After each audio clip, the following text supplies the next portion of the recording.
YouTube family, this is Grown B, and I thought it would be really fun to hear people's stories about why they chose the members of their Sparking Zero team. And so I've already done this for my B team, and so hopefully this picks up and maybe some other content creators will do it, or maybe you guys can get in on the action in the comment section. But we're going to talk about my A team for Sparking Zero and why I chose each member. So the interesting thing is these first three, Android 17, Super, Bardock, and Frieza from Super, I'm actually carrying this team over from Dragon Ball Fighters. And so that was the team that I would run for ranked. That was the team that I would run when I was training with my training partner. And so I was just like, even though they don't necessarily play the same, or I didn't have any expectation that they would play the same, I decided that, hey, I want to make sure that they're on my team when it comes to Sparking Zero. And so another thing about 17, though, is he's in one of my favorite fights in all of Dragon Ball. 17 versus Piccolo is my favorite fight in the series.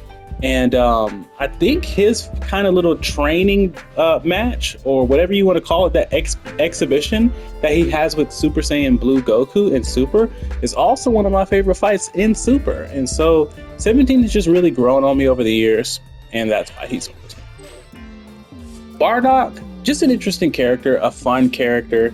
I wasn't big on him in his movie, but for some reason I just picked him up in Tenkaichi 3, and I really liked his melee setups. I really liked his back turn, and it would just set up so much for me in my fights. And I also just really liked his ultimate, right? I call it the Bardock Bomb. And so he makes it onto the team for that reason. That's really the reason why I put him on the Fighters team, which ultimately translated to him being here on the Sparking Zero team as well. So it all just goes back to just a few fun moments that I had towards the end of my Tenkaichi 3 playtime that really made Bardock somebody that I've been wanting to continue to use. So next we have Lord Frieza, and Frieza is really just one of my favorite characters in the entire series. And the reason why he's my favorite is because I think I started to grow out of the villain arcs, where the villain always has this tragic backstory that tells you how they became the person that they became. And one of the things I liked about Frieza is that he didn't have any of that. He's just really, really, really strong, and he's just evil, right? The same way that the hero is usually just someone that's good. They didn't need a backstory to make them good. They were just good. And I like for some characters to just be evil, right? You can't change me. I'm not going to be your friend later. Like, this is just who I am. And I've always loved that about Frieza. GT Goku. Interestingly enough, this was actually kind of a late change in my Tenkaichi 3 life cycle, because I didn't really use GT Goku that much until maybe the last year or so that I was playing.